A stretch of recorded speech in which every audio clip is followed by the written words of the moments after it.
My name is Angela Green, 28 years old. The message arrived in our family group chat like a summons from a boardroom I never signed up for. Emergency family meeting. Thursday, 7 p.m. Angela's situation needs to be addressed.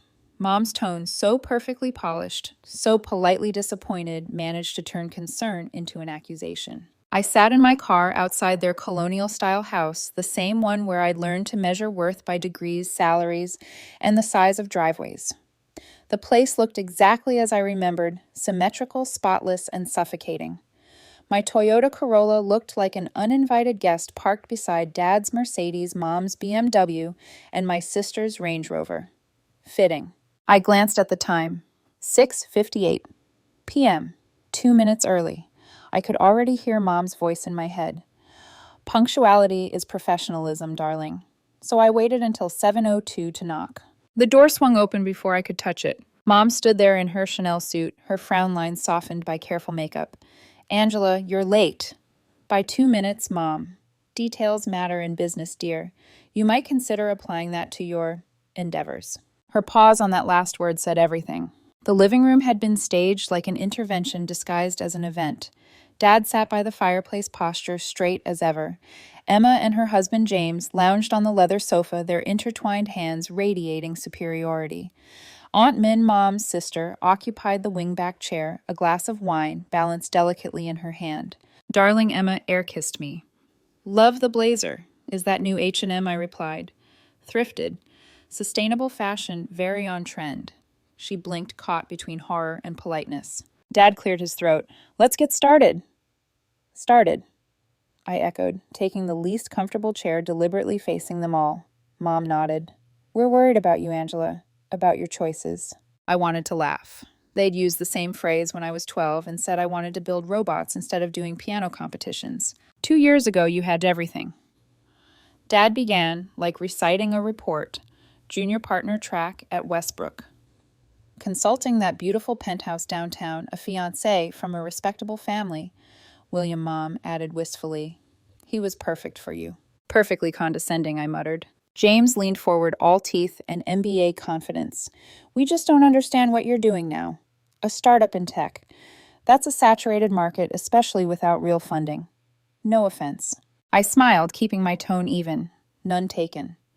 I thought of how his last 3 startups had failed, each one less original than the last. He didn't know that one of my investment firms had quietly rejected his latest pitch just last month. Emma sipped her wine delicately. "There's no shame in admitting something isn't working, Izzy. You could always go back to consulting. Mackenzie would take you in a heartbeat." Aunt Min chimed in. "Barbara's daughter just made partner there, the youngest in their history." She paused, her smile tight. "That could have been you." I checked my watch, 7:43 p.m., 17 minutes to go. "You never even told us what your company does," Mom complained. "All this secrecy, these long hours, and what do you have to show for it?" Dad stood assuming his CEO stance. "We're here to discuss your failing company and plan your next steps. You're too smart to waste your potential on this phase." A notification pinged from Emma's phone. She glanced at it, froze, then frowned. "Oh my God," she whispered. "What is it?" Mom asked. Emma's voice trembled. "Why is Angela's face on Forbes' 30 under 30 list?" The room fell silent. Even the fireplace seemed to hesitate mid-crackle. James snatched the phone. "That's impossible." He scrolled frantically, color draining from his face. "Angela Green, founder and CEO of Auralink Technologies. Valuation $2 billion. This must be a typo." $3 billion, I corrected softly.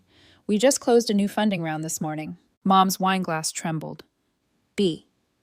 Billion five." Dad sank back into his chair, eyes unfocused. 2 years, he murmured. "You built this in 2 years?" "Yes." I stood smoothing the thrifted blazer she'd mocked seconds ago.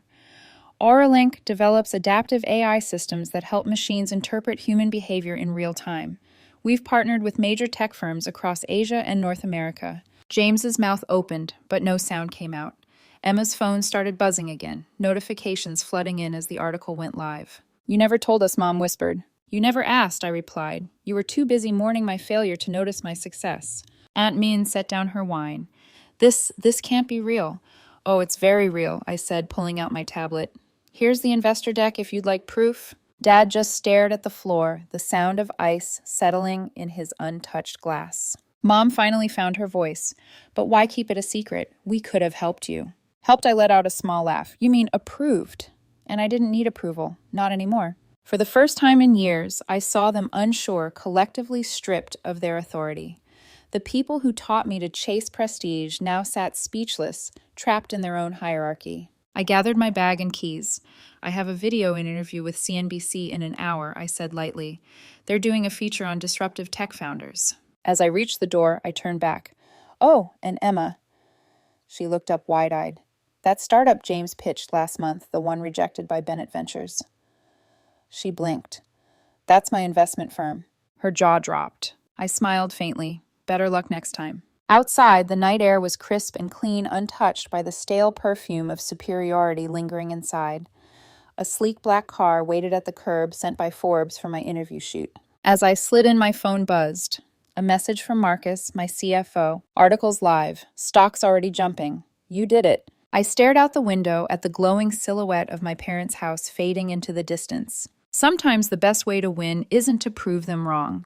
It's to let them realize they never really knew you at all. The next morning, my phone looked like it was having a breakdown. 300 unread messages, a mix of "Congratulations, Angela. So proud of you" from people I hadn't spoken to in years, and thinly veiled curiosity from relatives suddenly remembering we were so close. Mom, call us. We need to talk. Emma, OMG Izzy. I can't believe it. So proud. Let's celebrate, Dad.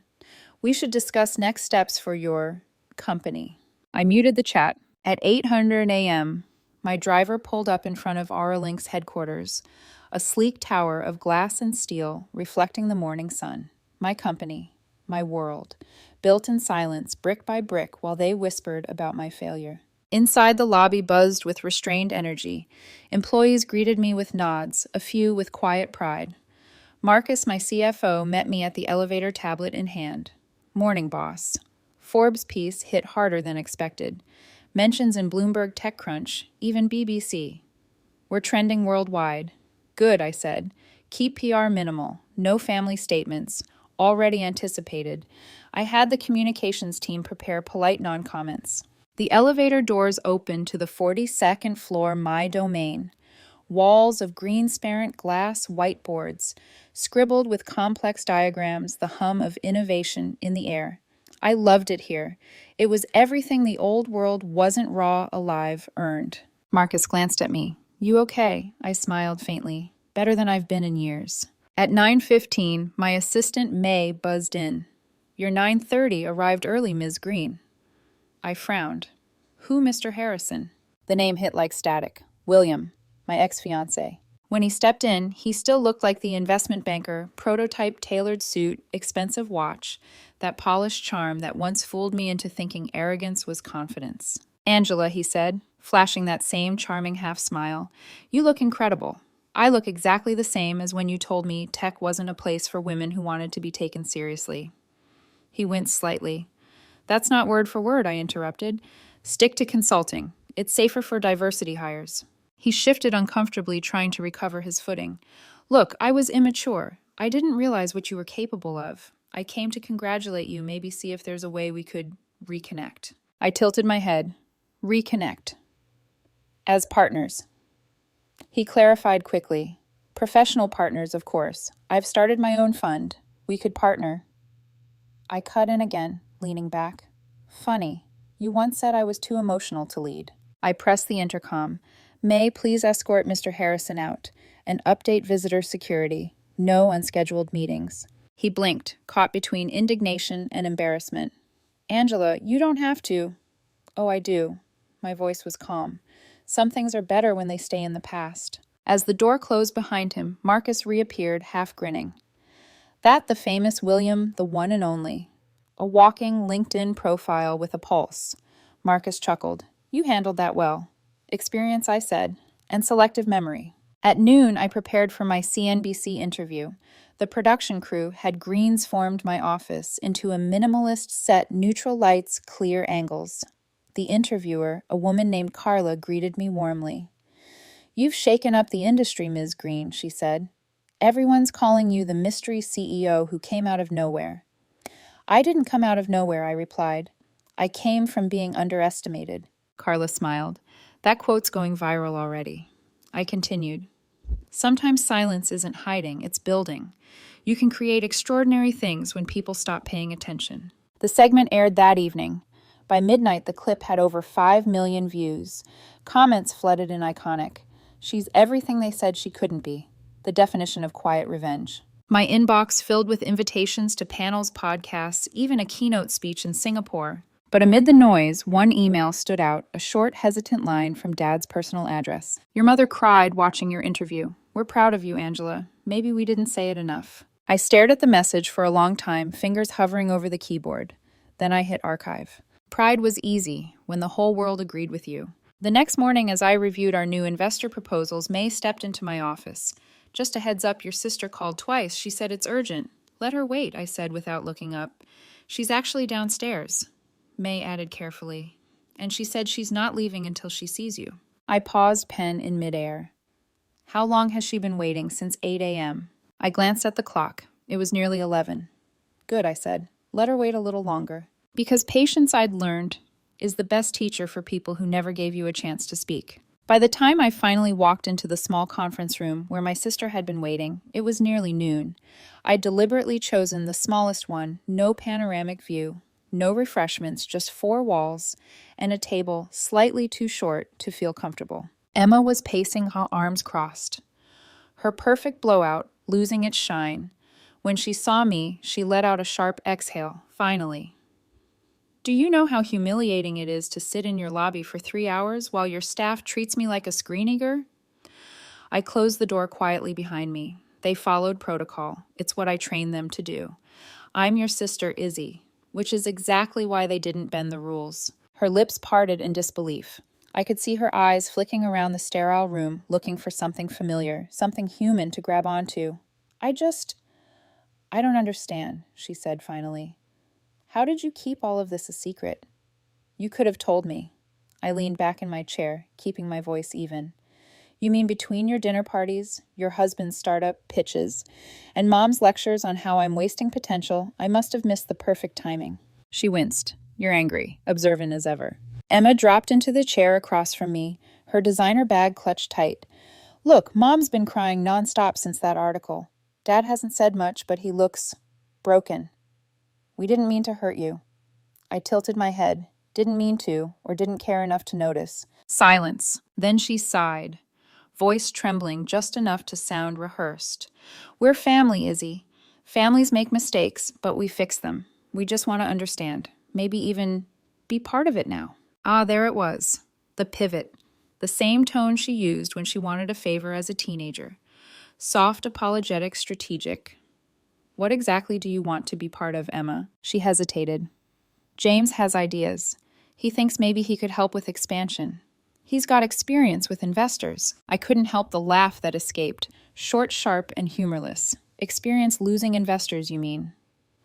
3 failed startups, 2 of which ended under investigation for unethical accounting. Her eyes widened. I know everything about everyone who's ever tried to approach Arlink, I said quietly, including the fact that James pitched to one of our subsidiaries last year, under a fake name. Fake. Her hand flew to her chest. He didn't tell me that. Of course he didn't. He never tells you much beyond what makes him look smart. For a long moment, she just stared at me. The same eyes as mine, but softer, used to being adored, never challenged. I thought you'd be happy to see me, she whispered. To talk. Talk, I repeated. When was the last time you called without an agenda? Without comparing who was more successful, who Mom bragged about more. She looked down, the silence pressing heavy between us. Emma. I said, finally quieter now. Do you know what it feels like to walk into every family dinner and see pity in their eyes, to have your achievements treated like hobbies because they don't fit their version of success? She swallowed hard. Maybe I do now. No, I said, standing. You're just embarrassed. Her composure cracked then. What do you want from us? An apology. Fine. I'm sorry. We were wrong. Happy. I met her gaze steadily. No, Emma.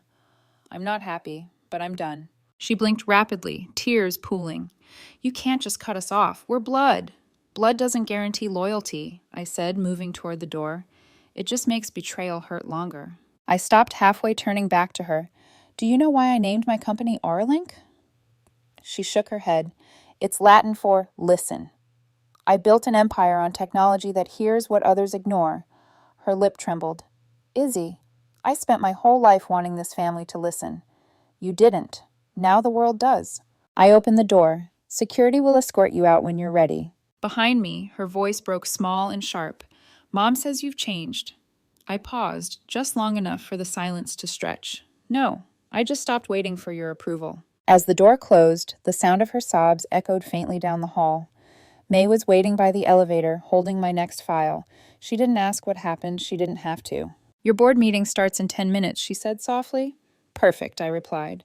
Let's talk about people who actually believe in me. When the elevator doors slid shut, I caught one last glimpse of Emma through the glass wall alone, deflated, scrolling through her phone as if searching for an old version of me that no longer existed. And for a brief second, I almost pitied her. Almost. By the time I reached the boardroom, the skyline outside shimmered with mid-morning light, bright, sharp, merciless.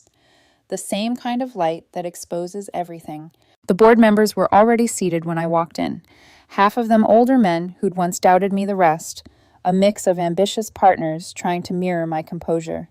Marcus stood near the screen, ready with the quarterly figures. Morning, everyone, I said, setting my tablet down. Let's begin. No small talk, no nerves, just control. On the screen, the numbers rose like mountain peaks, steep, beautiful, undeniable. Revenue up 340%. Market valuation tripled. Our AI adaptation systems were being adopted by 3 Fortune 100 companies, with more pending. When Marcus finished, the room went quiet. The kind of silence that usually comes right before applause or surrender. Finally, Mr. Patel, one of the early investors who once suggested I hire a more experienced CEO, cleared his throat. The numbers are impressive, Ms. Green, he said, voice cautious. But the recent publicity, it changes the dynamics. The press will start digging. Family background past. My family, I interrupted, is irrelevant to Arlink's operation. And as for my past, that's precisely what built this company. A faint smile tugged at the corner of Marcus's mouth. I understand your concern. I continued evenly. But the Forbes article doesn't alter who we are or how we run this company. If anything, it just confirmed what we already knew, that the world's been underestimating us. The boardroom relaxed, shoulders dropped, pens clicked, someone even chuckled nervously. The moment was mine, again. When the meeting ended, I stayed behind, letting the room empty until only the faint hum of the monitors remained. The adrenaline faded, leaving behind a familiar ache. Not sadness exactly, something heavier. I turned to the window. The city sprawled beneath me, a map of everything I'd fought for. And yet as I watched the taxis blur below, a question lingered. If victory feels this quiet, was it ever really about winning? On my desk lay the printed green script of my CNBC interview from the night before. I reread the final line I'd spoken on live television. Success doesn't need permission, only persistence. That quote had gone viral overnight. Trending hashtags, thousands of reposts, and apparently a framed print already being sold online. The irony wasn't lost on me. The girl once ignored at her family table was now being quoted on billboards. And still, all I could think about was how my mother had looked that night, glass trembling in her hand. I opened a drawer and pulled out an old photo album, one I hadn't touched in years. Between pages of school certificates and faded Polaroids, I found it, me at 12, standing proudly beside a cardboard display titled Early Neural Network Weather Prediction. Dad had missed that science fair. He'd been too busy with a client. Mom had sent Emma to take pictures, which she forgot to do. I'd gone home that night, holding the first place ribbon in one hand and my own disappointment in the other. I traced the edge of the photo with my thumb. Even then, my smile had been small. The kind of smile you wear when you learn to celebrate quietly, because no one else will. My intercom buzzed. Ms. Green May's voice. Your father's downstairs. For a second, I thought I misheard. Who, Mr. Green? She repeated gently. He's been waiting in the lobby for 2 hours. No appointment. I looked out the window again, the world suddenly distant. What's he wearing? May hesitated. Jeans. And he's carrying an old briefcase. That image stopped me cold. My father, the man who never left home without cufflinks and jeans. Send me the lobby feed, I said. A moment later, the security footage filled my monitor. There he was, sitting quietly near the reception desk, his hands folded over the cracked leather briefcase. He wasn't talking to anyone, just watching people walk by. For the first time in years, he looked small, human. I leaned back in my chair, unsure what emotion had just taken root in my chest. Anger. Curiosity. Maybe both. "Tell him I'll be down in 10, I said finally. When the feed closed, I caught my reflection in the dark screen, older, sharper, untouchable. The kind of woman he once said didn't exist. And yet somewhere deep beneath the armor, that 12-year-old girl from the science fair still waited, still wanted to be seen. 10 minutes later, I stood in the elevator descending toward the lobby. The metallic walls reflected a dozen versions of me: the CEO, the daughter, the outcast, the victor. For the first time, I wondered which one he'd recognize. The door slid open. There he was, hair a little thinner, eyes softer, as if the years had finally taught him humility. He stood when he saw me, clutching the briefcase like it held everything he couldn't say. "Hi, Dad," I said quietly. He nodded once, eyes glistening. "Hello, Angela." And just like that, the years between us felt both endless and fragile. We sat across from each other in my office, the city stretching endlessly behind me through the glass. Dad rested the old briefcase on his lap like a relic from another time. His shoulders, once squared with certainty, now curved slightly inward, as if the weight of pride and regret had finally found him. For a moment, neither of us spoke. The air between us hummed with everything unsaid. "I didn't want to come here to interfere," he said finally, his voice quieter than I remembered. "I just needed to see for myself." "To see what I asked." "That you're real," he said simply. I studied him. His hair was grayer, his eyes tired, but behind them there was a softness I didn't recognize. Maybe he'd left his authority somewhere at home alongside the illusion that he'd always been right. He opened the briefcase and carefully began placing papers on my desk. "These are yours," he said. Or they were. I frowned. Patent filings. Old project proposals. Even the weather prediction algorithm I'd built at 19. Some of the papers were wrinkled corners, torn, smudged with ink. He'd been digging not through archives, but through history. "I found them in storage," he continued. "The ones you submitted to competitions, the projects we never asked about." His voice wavered slightly on the word never. "You filed your first patent at 19, he said, half in awe. "Created your first AI prototype at 22. You launched 3 companies before this one, all under different names. Why?" "Because," I said quietly, "if people didn't know it was me, they'd actually listen to the idea." He looked down. "You were protecting your dream from us." From everyone, I corrected, but we both knew who I meant. The silence stretched until he leaned back, letting out a long, shaky breath. "When I watched your interview, he said you reminded me of someone. That girl at your 5th grade science fair. The one who built a neural network while everyone else made volcanoes." A faint smile tugged at my lips despite myself. "You remember that? I remember missing it," he said softly. "Your mother said you won first place. I told her I'd make it up to you. I never did." For a moment, the confident CEO I'd become felt like she'd stepped out of the room, replaced by that little girl again, waiting by the doorway with her ribbon and her hope. He reached into the briefcase again and pulled out a photograph me 12 years old, standing beside that science fair display holding my ribbon like it was the world. "When did we stop seeing you, Izzy?" he asked. "When did we replace pride with judgment?" My throat tightened, but I didn't look away. "When I stopped being the version of me you could brag about." He closed his eyes briefly, the words hitting him like stones. When he opened them again, there was no defense, only understanding. "You know," he said, "Bennett Global isn't what it used to be. The consulting model's collapsing. Companies want AI integration, predictive systems, things I don't even fully understand. The world's moving faster than I can keep up." "I know," I said. "Your stock dropped 40% last quarter." He chuckled faintly. "Of course you know." He looked at me differently then, not as a daughter to scold, but as someone who could teach him. "I'm not here to ask for help," he said, "or money. I came to say I'm proud of you, not for the Forbes cover or the billions. I'm proud because you built something that matters, and because you had the courage to do it even when we made you feel small." For a long moment, neither of us spoke. The only sound was the soft buzz of the monitors and the muted city below. Then he leaned forward. "Will you show me—" "Show you what?" "What you built. I want to understand." Something in his tone, humble, almost childlike, undid me a little. I stood, picked up a marker, and led him to the whiteboard. "This," I said, drawing quickly, "is where it started. A basic neural network.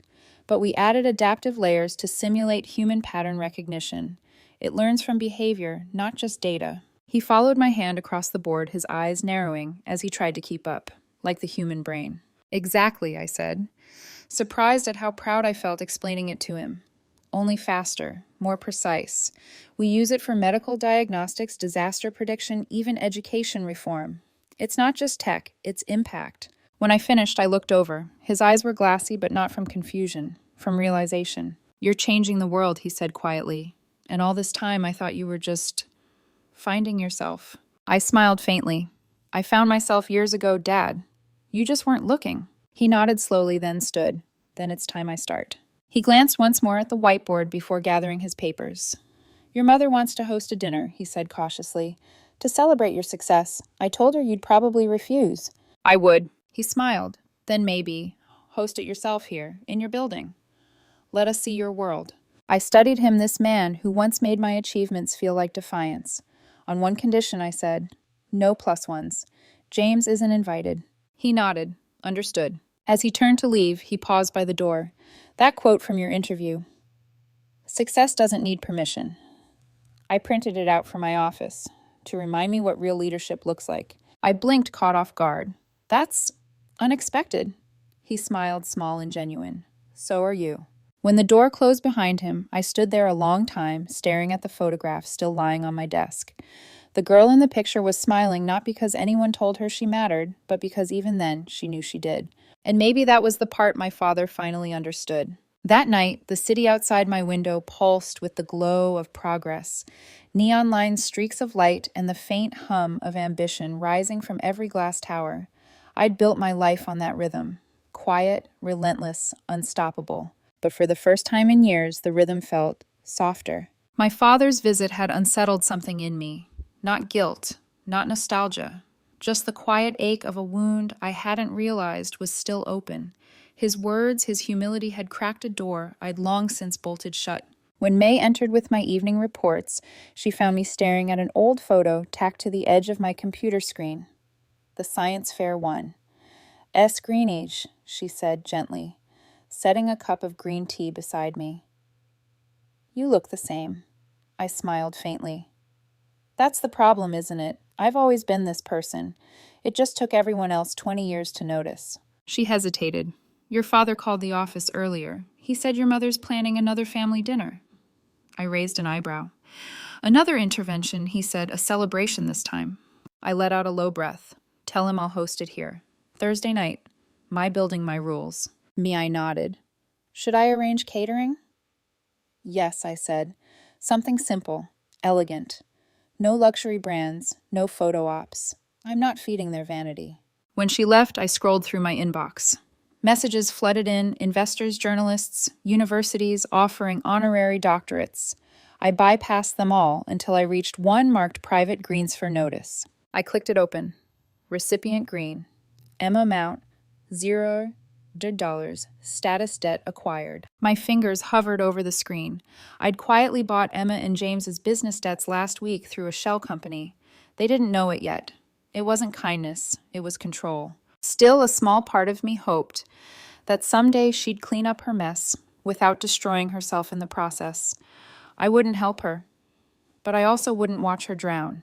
That was the difference between revenge and redemption. I'd learned how to draw that line. The following morning, I stood in the atrium of AuroLink's top floor, overseeing the preparations for Thursday.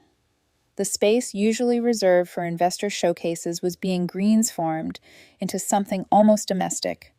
Warm lighting, soft music, round tables, instead of rectangular ones.